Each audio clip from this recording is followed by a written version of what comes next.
여러분 안녕하세요. 네, 학기가 마쳤습니다. 많은 분들이 이제 집으로 돌아가셨는데 여전히 하나님의 전을 찾으시고 함께 예배드리시는 여러분 진심으로 환영합니다. 그리고 오늘 조금 더 환영할 분들이 계시는데 오늘 우리 원주 삼육고등학교 우리 내년에 삼육대학교 입학하는 친구들이 저희 세일을 좀 방문했습니다.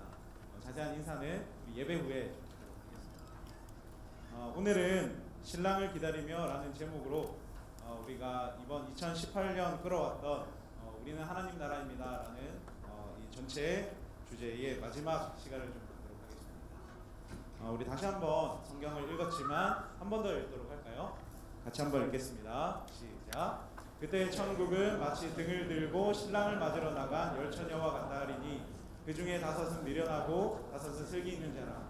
미련한 자들은 등을 가지되 기름을 가지지 아니하고 슬기 있는 자들은 그릇에 기름을 담아 등과 함께 가져갔더니 신랑이 더디 오므로 다 졸며 잘세 밤중에 소리가 나되 보라 신랑이로다 맞으러 나오라 하매 이에 그 처녀들이 다 일어나 등을 준비할세 미련한 자들이 슬기 있는 자들에게 이르되 우리 등불이 꺼져가니 너희 기름을 좀 나눠달라 하거늘 슬기 있는 자들이 대답하여 이르되 우리와 너희가 쓰기에 다 부족할까 하노니 차라리 파는 자들에게 가서 너희 쓸 것을 사라 하니 그들이 사러 간 사이에 신랑이 오므로 준비하였던 자들은 함께 혼인잔치에 들어가고 문은 닫힌지라. 그 후에 남은 처녀들이 와서 이르되 주여 주여 우리에게 열어주소서. 대답하여 이르되 진실로 너희에게 이르노니 내가 너희를 알지 못하노라 하였느니라. 그런즉 깨어 있으라. 너희는 그날과 그때를 알지 못하느니라. 요즘에 제 마음이 좀 헛헛한데요. 저희 광원이가 저희 집에 없습니다. 제 첫째 아들인데 지금 필리핀에 좀 가 있습니다. 저희 필리핀에 좀 아는 지인이 필리핀에서 어학원을 운영하시는데 광원이를 좀 방학 때 보내라 그렇게 하셔가지고 저희가 2학년짜리를 무슨 보낼까 이렇게 생각을 하다가 그냥 보내라 이렇게 말씀하셔서 저희가 고민하다가 3개월을 저희가 보내게 되었습니다. 그래서 지지난주 화요일이었는데요. 광원이 이제 인천공항에 이제 이렇게 데려다 주면서 너 이제 3개월 동안 엄마 아빠 못 봐 그렇게 하는데 눈물이 왈칵 나올 것 같은 것입니다. 근데 광원이가 친구들과 놀러 간다는 생각에 정말 하나도 슬퍼하지 않으며 정말 그 출국장으로 이렇게 들어가는 그곳에서 저희를 돌아보지 않고 그냥 가는 것입니다. 그 순간 눈물이 쏙 들어가면서 그래 이 자식 너 얼마나 잘 지내나 보자 이런 생각과 서운한 마음과 막 5만 가지 감정이 들었고 그날 이후로 제 마음에는 정말 이루 말할 수 없는 그 허전함과 그 허탈함과 뭔가 내 삶에 중요한 것이 하나 빠져있다라고 하는 그런 생각이 계속해서 들고 있습니다. 그리고 나서 광원이랑 이제 통화를 하는데 광원이가 일주일이 딱 지나서 전화로 울더라고요. 사실은 제가 먼저 울먹거렸어요. 광원아. 그러니까 광원이가 막 울면서 엄마 아빠 나 빨리 집에 갈래요 막 그렇게 얘기하는 거예요. 저 집에 가고 싶어요. 빨리 데리러 오세요. 그래서 제가 그래 알겠다 그러면서 야 기다려봐라 이렇게 하면서 표를 막 검색하고 있었어요. 야 알았다 내가 빨리 데리러 가야겠다 싶어서 뭐 영어 뭐가 중요하다고 그쵸? 빨리 봐야 되니까. 근데 저희 집사람이 전화하기를 안 되겠네 이렇게 하면서 딱 뺐더니 광원아 너 지금 데리러 못 가 거기 있어야 돼 이렇게 말하는 거예요. 그래서 광원이가 막 울면서 엄마 갈래요 막 이렇게 하는데 저는 옆에서 빨리 검색해서 빨리 데리고 와야겠다 이렇게 하고 있고 광원아 안 돼 이렇게. 그래서 이제 광원이랑 타협을 본 게 뭐냐면 저희 광원이가 지금 126cm인가 7cm거든요. 그래서 저희가 롯데월드를 이렇게 한번 갔는데 롯데월드의 이 어린이용이 아니라 어른들이 탈 수 있는 용도는 130 이상입니다. 근데 저희 아이가 126이기 때문에 항상 거기 걸리는 거예요. 광원이가 진짜 막 안타까워하면서 나는 130이 될 거야 이렇게 말하길래 광원아 너 거기 있는 동안 다시 우리가 보는 날 네가 130이 되면 아빠가 너에게 자전거를 새로 사줄게. 그리고 우리 롯데월드 바로 놀러 가자. 그리고 나서 광원이가 마음을 고쳐먹었습니다. 나는 130이 되어야겠다. 엄마 아빠를 다시 보는 날 나는 정말 130이 되어야지. 130이 되면 아빠가 자전거를 사주고 130이 되면 롯데월드를 갈 수 있고 그리고 제가 하나 더 꼬셨습니다. 광원이가 애를 강아지를 키우고 싶어 하거든요. 광원아 아빠가 엄마한테 한번 잘 얘기해 볼게. 집에 강아지를 혹시나 키울 수도 있을 거야. 안 될걸? 그렇겠지? 근데 엄마한테 한번 얘기해 볼게. 알았어. 그럼 아빠 내가 3개월을 기다리면 우리가 강아지 키울 수 있는 거야? 그렇지. 강아지 키울 수도 있을지도 몰라. 그리고 롯데월드를 갈 수 있고 넌 자전거가 기다리고 있어. 그리고 나서 광원이가 거기 올라오는 사진을 보니까 밥을 제일 빨리 먹으러 갑니다. 그래서 밥이 땅 치면 거기서 사진을 찍었는데 바바바바박 이렇게 뛰어가지고 제일 먼저 밥을 먹고 지금 밥을 아빠 닮아서 2그릇 3그릇씩 먹으면서 130에 대한 꿈을 키워가고 있다는 얘기를 들었습니다. 이게 어쩌면 다시 만났을 때 우리가 더욱더 큰 꿈과 기대를 할 수 있는 방법이구나라는 생각을 좀 했어요. 우리가 예수님이 재림하신다, 예수님이 다시 오신다, 예수님이 오실 거야 라고 하는 그때에 우리가 왜 우리에게 그다지 기대가 잘 안 되고 왜 우리가 예수님이 재림하신 것보다 현세의 우리들의 삶을 계속해서 꿈꾸고 현세적인 그런 기쁨을 만족하려고 하냐면 우리는 예수님이 재림하신 다음에 예수님과 우리가 어떻게 살지에 대해서 잘 생각해 보지 않았기 때문인 것 같다라는 생각을 들었어요. 광원이가 지금 엄마 아빠를 더 많이 보고 싶어하고 광원이가 지금 더 많이 엄마 아빠를 꿈꾸는 건 엄마 아빠를 만난 이후에 그려질 자기의 삶이 너무나 행복할 것 같아서 저희를 기다리지는 거 아닙니까? 그렇죠? 근데 우리는 예수님을 기다리면서 예수님이 다시 오신다고 말할 때 우리들은 어떠한 것을 꿈꾸고 어떠한 것을 소망하고 우리는 어떠한 것을 기대하고 있을까요? 예수님은 우리와 어떠한 삶을 살고 싶을까요? 예수님은 우리에게 무엇을 기대하고 있고 오늘 우리가 어떠한 사람이 될 때 예수님은 우리와 행복하게 살 수 있을까요? 이 열처녀라고 하는 이 비유는 우리에게 그러한 것들을 얘기하고 있는 것 같습니다. 우리 광원이가 130이 되어야지 라고 하는 그 꿈을 가지고 있는 것처럼 우리는 예수님 안에서 예수님의 재림을 기다리면서 어떠한 꿈을 꿀 수 있을까? 우리는 어떠한 것을 기대할 수 있을까? 우리는 어떠한 것을 소망할 수 있을까? 이런 것들을 얘기해 주는 것이 열처녀의 비유인 것 같습니다. 우리 조금 더 자세하게 좀 이 비유를 설명해 드리겠습니다.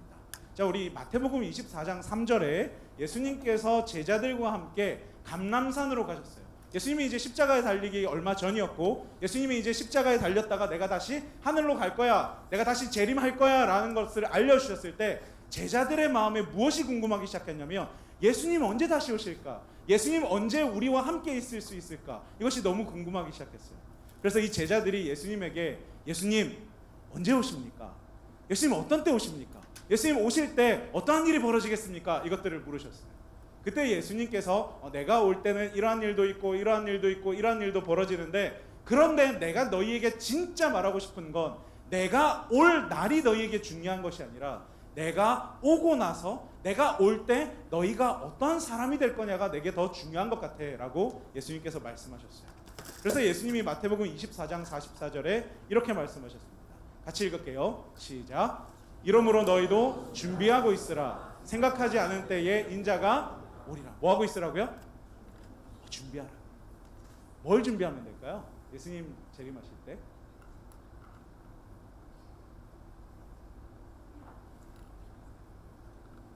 뭘 준비하면 좋을까요?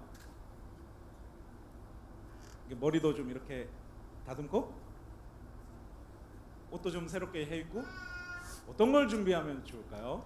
우리는 그때 예수님께서 마태복음 25장에 우리에게 이렇게 준비하라고 한 것이 3가지 비유로 말씀해 주셨어요. 첫 번째가 뭐죠? 열처녀의 비유. 두 번째는 뭐예요? 달란트의 비유. 세 번째는요? 양과 염소 비유예요. 요 3가지 비유가 우리가 예수님의 재림을 기다리는 매우 중요한 키워드입니다. 그리고 더욱더 중요한 키워드인 게 뭐냐면 이것은 단순히 예수님의 재림을 기다리는 것이 아니라 예수님이 다시 오신 다음에 우리가 예수님과 함께 살 것들을 너희가 준비하라 라고 하는 것입니다. 자, 보시면 열처녀든 달란트든 양과 염소 비유든 다 예수님이 다시 오시는 걸 전제로 하고 있는 것입니다. 그래서 천국은 마치 등을 들고 신랑을 맞으러 나간 열처녀와 같다. 그래서 우리가 예수님을 맞으러 나가는 사람으로서 우리는 무엇을 준비해야 될까? 그리고 달란트는 어떤 사람이 타국에 갔다가 다시 돌아올 때 어떻게 그 달란트를 종들이 썼는가를 평가하는 것입니다. 다시 말하면 예수님께서 하늘에 가셨다가 다시 오실 때 우리가 이 땅에서 우리의 달란트를 어떻게 활용하는가를 보실 거라는 것입니다. 그리고 양과 염소 비유는 예수님이 오셨을 때 사람들을 양과 염소로 나누겠다라고 하는 그 말씀이신 것입니다. 자, 이 말씀은 매우 중요하고 우리가 하늘에 가서 어떻게 살지를 말해주는 것입니다. 자, 그러면 저희가 좀 시간이 없지만 잠깐 요것들을 한번 보도록 할게요. 열처녀의 비유는 어떤 비유지요? 이거 다 교회 다니시면 다 아는 거죠, 그렇죠? 열처녀의 비유는 어떤 비유입니까? 잘 모르시나 보죠? 예, 열처녀의 비유는 어떤 비유예요? 뭐 쉽게, 자, 여인이 몇 명이 있었습니까? 10명이 있었어요. 그렇죠? 소진 감사합니다. 예, 이런 리액션 감사합니다. 10명이 있었어요. 자, 근데 이 10명이 모두 다 뭘 가지고 있었죠? 등을 가지고 있었습니다. 신랑을 맞이하면서 등을 가지고 있었어요. 근데 5 처녀는 뭘 가지고 있고? 기름을 가지고 있고 5 처녀는 기름을 가지고 있지 않았습니다. 그렇죠? 자, 요게 예수님의 재림을 기다리는 매우 중요한 키워드입니다. 좀 이따가 다시 좀 볼게요. 자, 두 번째 달란트 비유는 뭐죠? 달란트가 뭔가요? 달란트가 뭐예요? 무엇입니까? 잘 안 들려가지고. 네, 달란트가 뭐예요? 우리 하나님께서 우리에게 맡기신 우리의 뭐 재능, 우리의 시간, 뭐 우리의 여러 가지 것들이 달란트입니다. 그렇죠? 자, 근데 이거 되게 신기하지 않아요? 우리가 보통 달란트, 우리가 보통 능력, 재능, 시간 이런 거 하면 예수님의 재림과 관계 있다고 생각해요? 관계 없다고 생각해요? 관계가 없다고 생각합니다. 그렇지 않아요? 달란트는 우리가 뭐 해야 될 것 같아요? 그냥 이 땅에서 내가 어떻게 직업을 가지고 이 땅에서 내가 어떻게 살아갈까에 필요한 것이라고 생각하는데, 사실상 이 달란트를 개발하는 것은 우리가 이 땅이 아니라 저 하늘에서 예수님과 어떻게 살까를 기대하고 고대하면서 만들어 나가는 것이라고 예수님께서 말씀하십니다. 자, 그리고 마지막으로 양과 염소의 비유는요, 뭐예요? 오른쪽에 양을 두시고 왼쪽에 뭘 둬요? 염소를 듭니다. 자, 양과 염소를 나누는 기준은 뭐예요? 양은 지극히 작은 자에게 나누어 주는 사람, 염소는 지극히 작은 자에게 나누어 주지 않은 사람. 자, 그래서요, 이 예수님께서 말씀하신 재림을 기다리는 이 3가지 비유의 핵심, 오늘 우리가 열처녀의 비유는 좀 이따 할 거니까 빼고 달란트와 양과 염소를 조합하면 이렇게 됩니다. 오늘 우리가 예수님의 재림을 기다린다고 하는 것은 우리가 재림 이후에 펼쳐질 우리들의 삶을 기다리면서 오늘 우리가 하나님께서 우리에게 주신 그 달란트를 어떻게 지극히 작은 자, 나보다 가난하고 나보다 낮고 나보다 부족한 그 사람을 위해서 내가 어떻게 사용했느냐가 예수님의 재림을 기다리는 삶이다라고 이야기할 수 있는 거죠. 자, 그래서요, 우리가 직업을 구하고 우리가 어떤 대학을 진학하고 우리가 어떤 과를 선택할 때 보통 우리들의 삶의 기준은 뭐냐면, 내가 이 직업을 하면 돈을 많이 벌까? 내가 이 직업을 선택하면 내가 좀 더 높은 지위로 갈 수 있을까? 내가 이 과로 가면 좀 더 인정을 받을 수 있을까? 내가 이 과를 진학하면, 이 학교를 진학하면 사람들로부터 좀 더 좋은 사람이다, 인서울을 했다, 이런 것이 아니고요. 내가 과를 진학하고 내가 직업을 선택하는 모든 것들은 내가 예수님과 함께 살 때 어떻게 내가 이것들을 통해서 내가 개발되어서 이것들을 통해서 어떻게 다른 사람을 섬기고 살아갈까, 어떻게 예수님과 함께 살아갈까, 이것이 오늘 우리들의 기준이라고 하는 것입니다. 그것이 오늘 우리가 예수님을 기다리는 재림교인의 삶의 모습이라고 하는 거죠. 자, 그런데요, 내 달란트를 남을 위해서 늘 주고 살아가는 것이 쉽습니까? 어렵습니까? 쉬워요? 어려워요? 어렵습니다. 그거 잘 돼요? 안 돼요? 안 됩니다. 여러분 생각해 보세요. 먼저 여러분들에게 시간이 있으면 먼저 여러분들은 그 시간을 가지고 내가 평소에 좋아하는 드라마나 아니면 게임이나 어떤 영상을 먼저 보고 싶습니까? 아니면 그 시간을 가지고 내가 이 시간을 통해서 남을 위해서 살아야지, 이렇게 생각하십니까? 어떻게 생각하세요? 자, 물을게요. 자, 우리 대학생들 이제 이번 주에 시험 기간 마치셨죠? 시험 기간 마치자마자 뭐 하셨어요? 시험 기간 마치자마자 뭐 하셨습니까? 여기 웃고 있네요, 강병지. 잤어요. 자는 건 당연히 자야 됩니다. 그렇죠? 제가 알기로는 어제 몇몇의 무리가 시험이 끝났어요 이렇게 하면서 저 이제 놀러 가요 이렇게 하면서 실컷 놀러 갔다가 예배 시간에 맞춰서 오는 시간 친구들을 좀 봤습니다. 시험 마치자마자 뭐 한 거예요?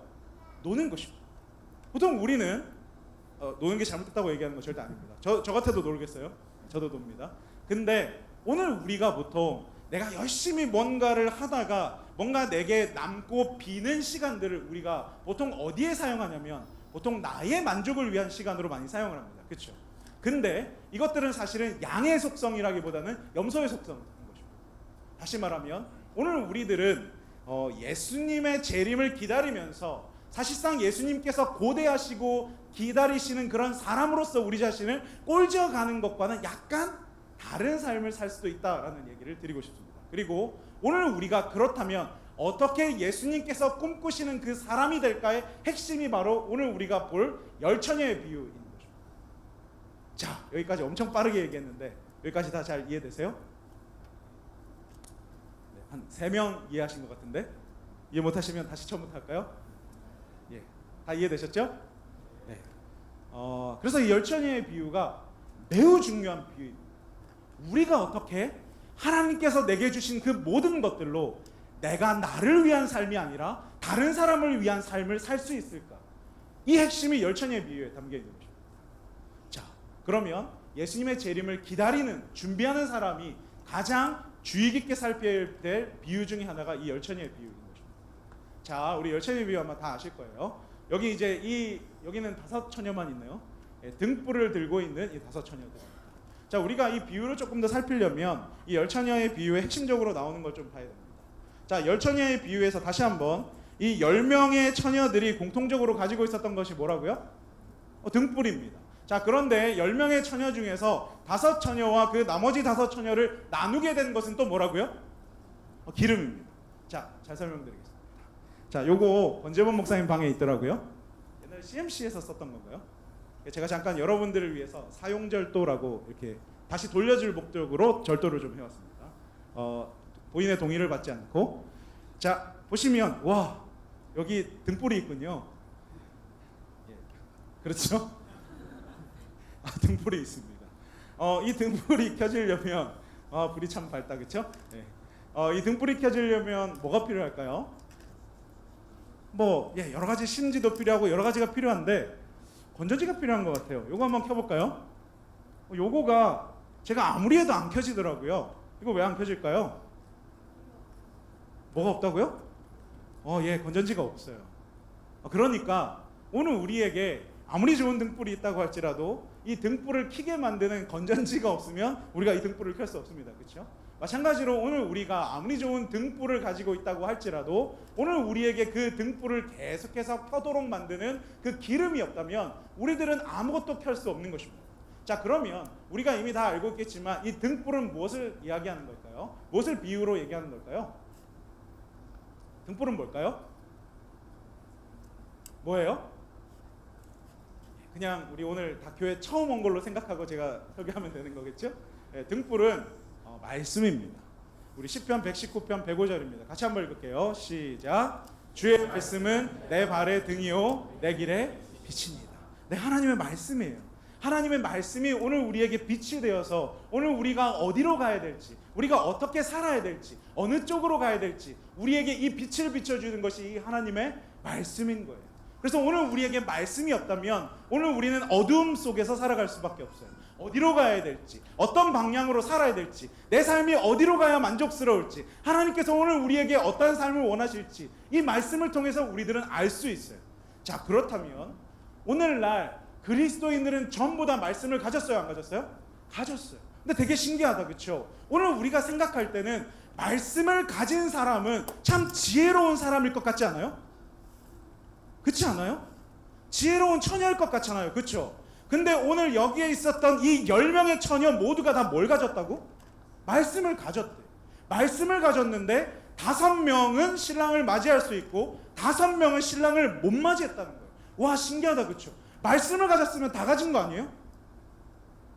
아닌가요? 말씀을 가졌으면 다 가진 거잖아요. 근데 말씀을 가졌다는 것이 다가 아니라는 거죠. 뭐가 필요하다는 거예요? 기름이 필요해요. 기름은 뭐죠? 네, 같이 한번 읽을까요? 이건 예내신에 있는 구절인데요. 같이 읽을게요. 이 스가랴서에 대한 내용이에요. 같이 읽겠습니다. 시작. 두 감람나무에서 금같은 기름이 흘러나와 금관을 통해서 등대 기름통으로 들어가고 거기서부터 성전에 빛을 비춰주는 금 증잔으로 들어간다. 이와 같이 하나님 앞에 서 있는 거룩한 분들에게서 나온 성령은 당신의 사업에 헌신한 사람들에게 나누어진다. 뭐가 필요하다는 거예요? 성령 하나님이 필요하다는 거죠. 진짜 중요한 얘기를 오늘 드리도록 하겠습니다. 오늘날 그리스도인들 중에서 말씀을 모르는 사람은 거의 아무도 없습니다. 물론 제가 여기서 만난 삼육대학교에 와서 만난 수많은 그리스도인들 중에서 말씀을 모르는 사람도 좀 봤긴 했습니다. 그러나 오늘날 그리스도인들 중에서 말씀을 진짜 모르는 사람은 잘 없어요. 오늘 우리가 말씀을 다 압니다. 그렇죠? 그런데 오늘 우리가 전부 다 예수님의 재림을 기다리는 삶을 살고 있냐 하면 또 그렇지도 않은 것 같아요. 왜냐하면 이 말씀을 아는 것과 이 말씀이 내 삶 속으로 들어와서 나의 품성을 변화시키고 내 생각을 변화시키고 내 삶의 목적을 변화시키고 나의 궁극적인 삶 전체를 변화시키는가는 그것은 별개의 문제이기 때문인 것 같아요. 오늘 우리들은 하나님께서 우리들에게 말씀을 주신 목적은 단순히 이 말씀을 지식적으로 이해해서 오늘 우리가 이 말씀을 창세기에는 뭐가 있고 레위기에는 뭐가 있고 출애굽기에는 뭐가 있고 마태복음에는 뭐가 있고 예수님이 무슨 비유를 하셨고 예수님이 뭐 어떻고 저떻고 하는 그런 것들을 우리에게 단순히 아는 지식으로 예수님께서 그치는 것을 원하지 않고요. 오늘 이 말씀이 오늘 우리들의 마음 안으로 들어와서 이 말씀의 원칙이 오늘 우리들의 마음속에 깊숙이 자리 잡고 그 말씀이 씨앗을 뿌려서 말씀이 뿌리를 내리고 말씀이 성장해서 마침내 열매가 맺히기를 하나님께서 기대하시기 때문에 오늘 우리에게 말씀을 주셨다는 것입니다. 그러므로 오늘 우리가 단순히 말씀을 가지고 있냐, 말씀을 읽고 있냐, 말씀을 묵상하고 있냐가 오늘 우리들의 삶의 핵심이 아니고요. 오늘 우리들은 어떻게 말씀의 원칙 앞에서 우리들이 변화가하고 있냐? 이것이 오늘 하나님께서 기대하시는 재림을 기다리는 삶의 모습이라고 하는 것입니다. 같이 한번 실물교훈 29장 열찬여 읽겠습니다. 시작. 하나님의 성령이 없이 하나님의 말씀만을 아는 것은 아무 소용이 없다. 성령의 감화가 없는 진리의 이론만으로는 사람의 심령을 깨우치고 마음을 심화시킬 수 없다. 우리가 비록 성경의 말씀과 약속들에 정통하다 할지라도 하나님의 영이 진리를 깊이 깨닫게 하지 않을 것 같으면 우리의 품성은 변화되지 않습니다. 오늘 성령 하나님께서 오늘 우리들의 삶과 오늘 우리들의 마음과 오늘 우리들의 모든 것들 속에서 작용하시는 것이 뭐냐면 오늘 우리들의 삶을 말씀과 가깝게 변화시킨다는 것입니다. 그때 우리가 예수님의 재림을 기다리고 예수님을 맞이하는 사람이 되는 것입니다. 오늘 여기도 이제 열처녀들이 있는 거잖아요. 10명은 아니고 여러 명이 있습니다. 자, 여기 한번 보시면 하나, 둘, 셋, 넷, 다 10명 정도가 여기 있어요.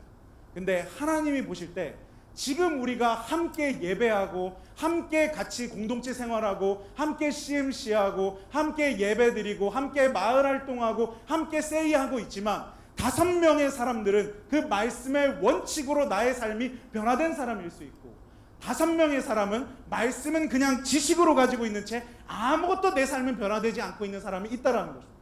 지금은 표시가 나지 않고 지금은 모두 다 함께 있지만 예수님이 오실 때 누구는 같이 하늘에 가고 누구는 같이 하늘에 갈 수 없다라는 걸 예수님께서 계속해서 중요하게 이야기하고 있는 것입니다.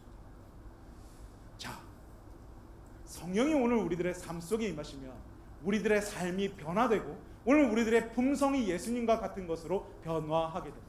그 열매를 갈라디아서 5장 22절과 23절에 이렇게 말합니다. 같이 한번 읽을게요. 같이 읽겠습니다. 시작. 오직 성령의 열매는 사랑과 희락과 화평과 오래 참음과 자비와 양성과 충성과 온유와 절제니 이 같은 것을 금지할 법이 없느니라. 자, 성경 한번 잘 보시면 됩니다. 보시고 지금 약간 숨을 한번 고르시고 나의 품성 중에서 여기 성령의 열매와 닮은 것이 무엇이 있는지를 한번 곰곰이 생각해 보세요. 근데 이렇게 찾으면 좀 막연하거든요. 그래서 제가 좋은 방법을 하나 생각해냈어요. 내가 성령의 열매가 맺히고 있는 사람인지 아닌지를 잘 판단하려면 요것과 반대되는 말을 찾으면 됩니다. 자, 사랑과 반대되는 말은 뭐예요? 뭐요? 미움. 자, 잘 생각해 보세요. 사랑, 미움. 여러분 주로 뭐 하고 살아가시는 분들 같으세요?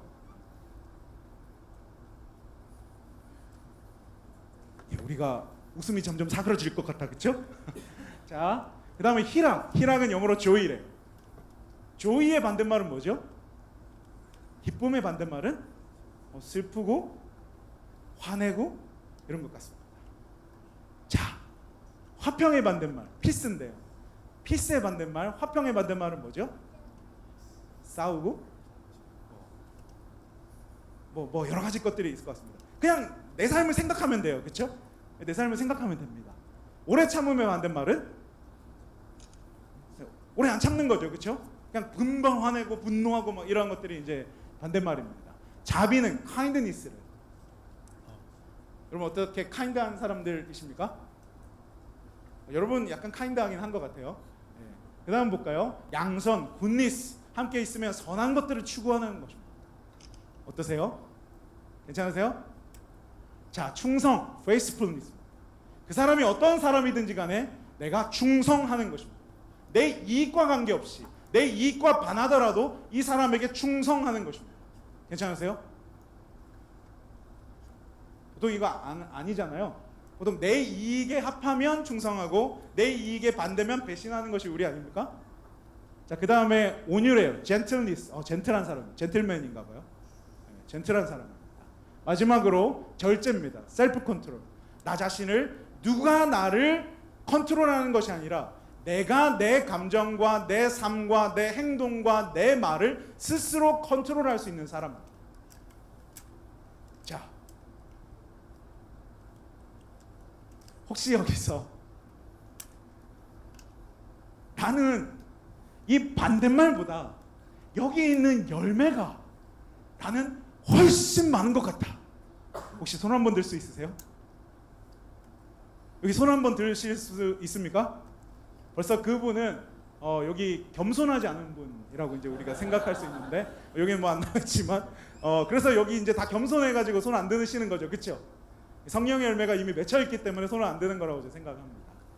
근데 사실은 제가 이제 제 삶을 이제 곰곰이 생각해봤거든요. 제가 살아가면서 다른 사람과 집사람과 우리 어머니와 우리 아버지와 혹은 여러 가지 사람들과 함께 나는 어떻게 살아갈까 좀 생각해 보니까 저는 때때로 성령의 열매보다는 성령과 관계없는 그 다른 열매들, 원래 내가 죄지은 육신의 열매들, 그 모습이 내 삶에 정말 많구나라는 걸 사실 좀 알게 됐어요.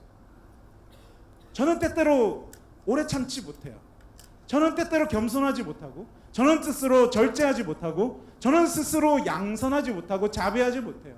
저는 기쁨이 때때로 제 삶 속에 많이 사라지는 것 같아요. 때로는 우울하고 때로는 슬퍼요. 왜 그런지 모르겠어요. 근데 이상하게 내 삶 속에서 내가 예수님을 믿는다고는 하지만, 내가 말씀을 안다고는 하지만, 말씀을 묵상한다고는 하지만, 이상하게 예배드렸지만 내 삶 속에서 무언가 성령의 열매와 관계없는 다른 열매들이 자꾸만 나를 주관하고 나를 지배하려고 한다는 생각이 너무 많이 드는 것 같아요. 여러분들은 어떠세요? 정말 여러분들은 거듭난 그리스도인으로서, 오늘 우리가 예수님의 재림을 기다리는 사람으로서, 오늘 우리가 우리의 삶을 변화시키시는, 우리의 품성을 변화시키시는 그 하나님의 어마어마한 성령의 능력을 오늘 우리가 맛보고 체험하고 그 열매가 우리의 삶 속에서 정말 잘 열려가고 있나요? 어떠세요? 괜찮으신가요, 여러분들은? 저 생각해요. 과연 지금 이 상태 그대로 우리가 예수님을 맞이한다, 지금 우리가 이 모습 그대로 하늘에 가서 살면 정말 천국일까? 자, 우리 옆 사람 한번 볼래요? 자, 옆에 한번 보시면 지금 옆에 보시는 그 사람과 하늘에 가는 거예요. 괜찮으세요? 괜찮으세요? 괜찮으신가 봐요. 왜냐하면 옆에 앉았다는 건 친하다는 겁니다. 자, 그러면 옆에 앉은 사람 말고 한번 뒤를 이렇게 보고 앞을 이렇게 보면서 여기서 내 마음에 걸리는 한 사람이 없나 한번 보세요. 여기서 내 마음에 걸리는 사람이 없나? 그리고 그 사람과 내가 천국에서 옆집에 산다고 생각해 보세요. 괜찮으세요?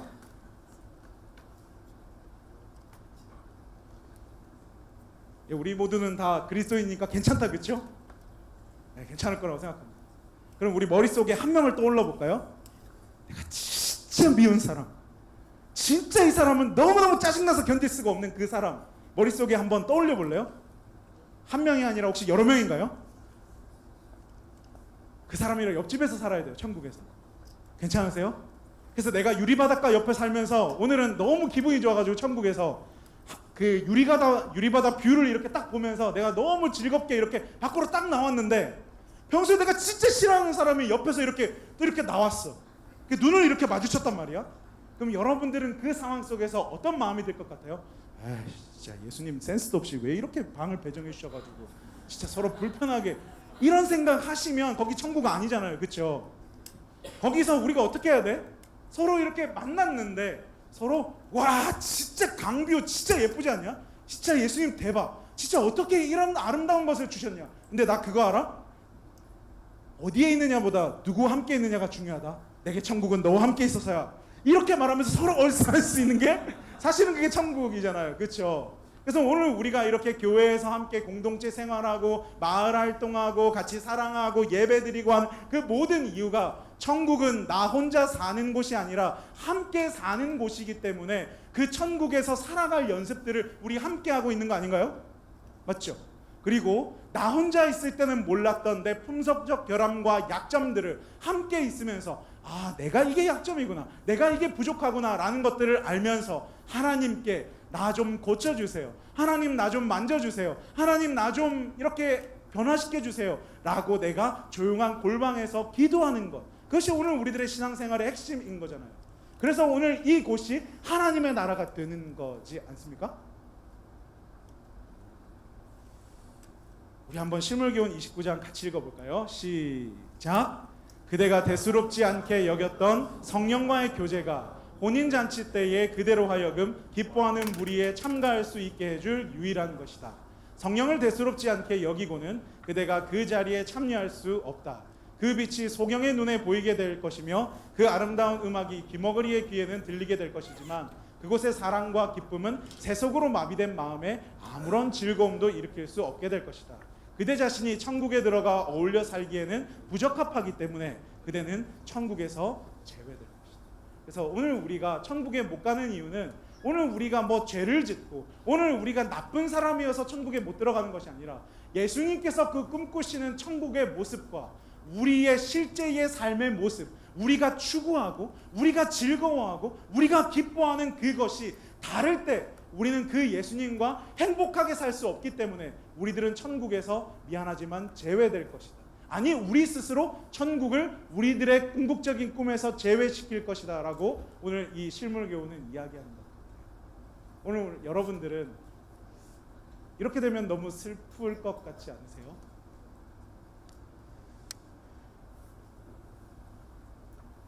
제가 나이가 들면서 동화책이 참 힘들겠다 이렇게 생각한 게 신데렐라 스토리. 그 항상 동화책의 결말은 뭐라고 끝나요? 그래서 왕자와 신데렐라는 오랫동안 행복하게 살았습니다. 자, 결혼하고 나서 깨달았습니다. 거짓말이다. 허구다, 허구. 아무리 서로 사랑하는 극적인 만남일지라도 결혼을 하고 신혼여행을 갔다 오면 그 순간 현실이다. 맞습니까? 아닙니까? 결혼하신 분들 여기 계시네요? 저기 아니라고 이렇게 얘기하셨네요? 예. 저희 예수님이 주인 되신 가정의 모습을 우리가 이제 보고 있습니다. 그렇죠? 아직 성령의 열매가 덜 맺힌. 예, 감사합니다. 박정기 목사님 저희 옆집에 사는데 진짜 행복하게 살아요. 진짜 행복하게 사는 걸 제가 증인입니다. 우리 세이 목회자 중에서 남편 1위 박정기 목사님. 근데 제가 이제 신데렐라 스토리를 보면서 진짜 힘들겠다고 생각한 게 뭐냐면 삶의 배경이 다른 두 사람이 어떻게 행복하게 살까 제가 이제 생각했어요. 저희 집사람과 제가 삶의 배경이 좀 다릅니다. 저희 집사람은 공무원인 아버지와 세 딸이 있는 정말 지극히 전형적으로 가정적인 삶의 모습에서 자라왔습니다. 저희 아버지는 사업가라서 1년에 한 절반이 안 계셨어요. 늘 아버지는 바쁘셨고 늘 사업을 하고 꿈꾸고 돈을 벌고 하는 모습 속에서 남자 두 형제가 자라났습니다. 그래서 결혼을 했는데 저에게 남편의 모습이란 주로 밖에 나가가지고 뭔가 사업을 펼치고 돈을 벌고 뭔가 이런 모습이 정말 남자다운 아버지의 모습이었어요. 그래서 제가 목회를 하지 않습니까? 그래서 제가 밖에 나가서 돈을 벌 수는 없고 주로 복음 사업을 맨날 했습니다. 밖에 나가가지고 맨날 교회 가가지고 집에 안 들어왔어요. 그러니까 우리 집사람이 어느 순간 울고 있는 거죠. 당신 진짜 이상하다. 내가 목사 남편이랑 결혼했을 때는 보다 더 가정적이고 보다 더 어떤 우리 아버지 공무원 6시 땡 하면 들어오시는 그런 아버지의 모습을 기대했건만 이거는 돈도 못 벌어 와. 이건 아무것도 없이 맨날 밖에 나가가지고 뭐하고 있는지 모르겠다. 이런 얘기를 이제 하기 시작했습니다. 그래서 저는 얘기했습니다. 당신 아버지랑 집에 잘 안 들어오는 거야. 당신 아버지랑 그런 게 아니야. 당신 아버지가 너무 특이한 거지. 어떻게 6시 땡하고 집에 매일매일 들어올 수가 있어? 서로 이해가 안 되기 시작해서 이 가정의 모습이 뭔가 좀 이상해지기 시작했어요. 어느 날 양치질을 하는데 집사람이 양치질을 하고 나왔는데 집사람이 짜증을 내는 것입니다. 당신 이게 뭐냐고. 왜 치약을 어떻게 이렇게 썼냐. 왜 밑에서부터 올려가지고 써야지. 왜 이렇게 중간을 꾹 눌러가지고 쓰냐고. 치약 왜 여기 떨어뜨려놨냐고. 미안. 이렇게 짜다 보니까 치약이 벅 흘러가지고 미안. 당신이 좀 치우면 되잖아. 우리 집에 항상 엄마가 있는데. 그러니까 박정희 목사 이렇게 살면 안 되죠, 그렇죠? 네. 예, 그랬어요. 그리고 나서 이제 또 한 번 진짜 크게 싸운 건 이겁니다. 변기 뚜껑. 이렇게 항상 저희 집은 남자였잖아요. 남자는 항상 이게 올려져 있습니다, 그렇죠? 우리 집의 변기 뚜껑의 정상은 이게 올려져 있어요. 항상 올려져 있어요. 왜? 엄마만 내려서 쓰면 돼요. 우리 집 사람네 집에서는 항상 내려져 있습니다. 왜? 아빠만 들고 쓰면 돼요. 네, 여러분 이게 아무것도 아닐 것 같죠? 이거 가지고 저희가 엄청 싸웠습니다. 당신은 내게 배려가 없어 라고 집사람이 얘기했어요. 배려는 무슨? 이건 왜 이렇게 올리는 거야? 그래서 제가 신데렐라 스토리를 안 믿습니다. 왕자가 와가지고 야 이거 하인시키면 되잖아. 야 이거 뭐 1억짜리 이거 뭐 신발 구두 사주면 되는 거 아니야? 그럼 신데렐라가 1억? 이 남자가 지금 정신이 있나? 이렇게 생각할 수도 있어요. 하인시킨다고? 이 사람 되게 가부장적이고 진짜 이 사람 권력욕 있는 사람이네 이렇게 생각할 수 있어요. 말을 쓸 때도 왕자는 고상하게 자기가 읽었던 철학과 여러 가지 책들을 가지고 이렇게 쓰는데 신데렐라는 잘 못 배웠잖아요. 그러니까 말을 쓰는 용어 자체가 다를 수가 있는 거죠. 그 왕자가 야 너 그거 기하학이랑 뭐 유클리드랑 뭐 저거 너 몰라? 이렇게 말하면 신데렐라가 나는 집에서 맨날 빨래하고 해가지고 난 모르는데 왕자는 무슨 생각할까? 여자 예쁘긴 한데 되게 무식한가? 이렇게 생각하면 이 남자는 지는 배워놓고 되게 거만하고 진짜 별로네 이렇게 살 것 같다는 생각이 제가 신데렐라 스토리에서 들었습니다. 제가 너무 비관적인가요? 정답이죠, 그렇죠? 이렇게 살지 않습니까, 그렇죠? 어떻게 행복하게 살까? 왕자가 신데렐라가 예쁜 거는 몇 살 갈까? 3년이면 끝난단 말이야. 3년이 지났는데 여전히 이 여자가 예쁘기만 하고 자기가 원래 살아왔던 그 패턴과 너무 다르면 이 남자가 이 여자랑 행복하지 않단 말이야. 우리도 마찬가지 아닐까요?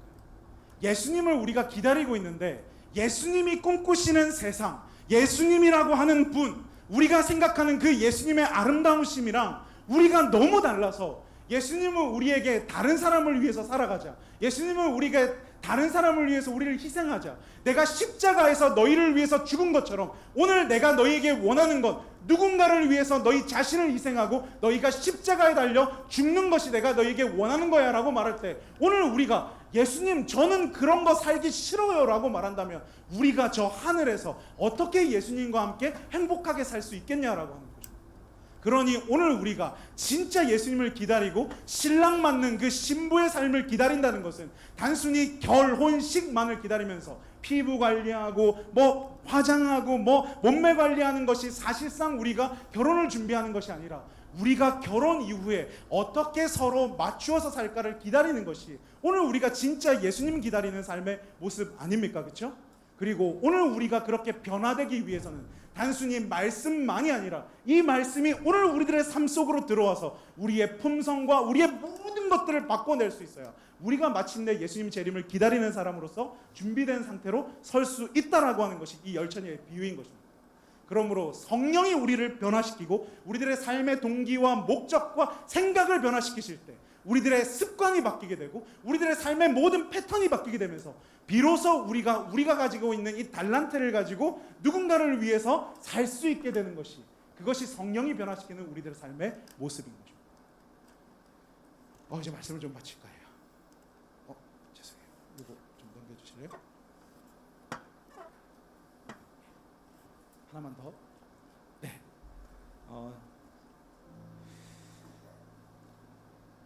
로버트 멍어의 거지인가 왕자인가라고 하는 이 책이 저의 마음을 좀 울렸는데요. 이 책은 매우 쉽습니다. 거지같이 세상 속에서 힘들고 어렵고 모나고 뭔가 결격 있는 그 삶의 거지 같은 그 우리들의 품성을 가지고 있는 그 삶의 모습을 가지고 있는 우리들을 위해서 저 하늘의 왕자이신 예수 그리스도께서 이 땅에 오셔서 우리를 위해서 십자가에 달리시고 우리를 구원해 주셨기 때문에 이제는 우리가 거지가 아니라 왕자로 살 수 있다라고 하는 이 책이 바로 이 책인 거죠. 오늘 우리들은요, 이 세상 속에서 거지로 살아가는 사람들이 아닙니다. 오늘 우리들은요, 이 세상 속에서 삶을 허덕허덕거리면서 하나님 왜 내 삶은 이런가요? 하나님 왜 내 관계는 이런가요? 하나님 왜 품성은 왜 이렇게 못났나요? 하나님 왜 나는 컴플렉스가 있죠? 하나님 왜 나는 자격지심이 있죠? 하나님 왜 나는 다른 사람이 나를 욕하는 것 같죠? 하나님 나는 왜 이렇게 다른 사람과 끊임없이 마찰을 빚고 살아가나요? 하나님 저는 너무 힘들어요. 이런 거지처럼 살아가는 것이 하나님께서 우리에게 원하시는 것이 아니라 그리스도인으로서 변화된 삶의 모습을 가지고 다른 사람들과 함께 행복하고 사람답게 사는 것이 하나님께서 오늘 우리에게 꿈꾸시는 그 왕자의 모습이라고 하는 책이 바로 이 책인 것입니다. 저는 오늘 그런 삶을 여러분들과 같이 살아가고 싶은 것입니다. 누군가 저에게 너는 왜 예수님을 기다리니? 누군가 저에게 너는 왜 재림교인으로 살아가니? 라고 말했을 때 저는 인도에서의 경험을 이야기합니다. 인도에서 매일같이 집회를 하고 매일같이 그 집회에 오는 사람들을 위해서 기도해 주는데 그 집회에 와서 마지막으로 그렇게 기도받는 사람들이 전부 다 하는 게 있는데 저 여기 아파요. 저 여기가 너무 아파요. 저 여기가 너무 아파요. 저 여기가 아파서 견딜 수가 없어요. 근데 목사님이 나 여기 기도해 주고 여기를 위해서 기도해 주면 나 나을 것 같아요 라고 맨날 그렇게 요구하는 것입니다.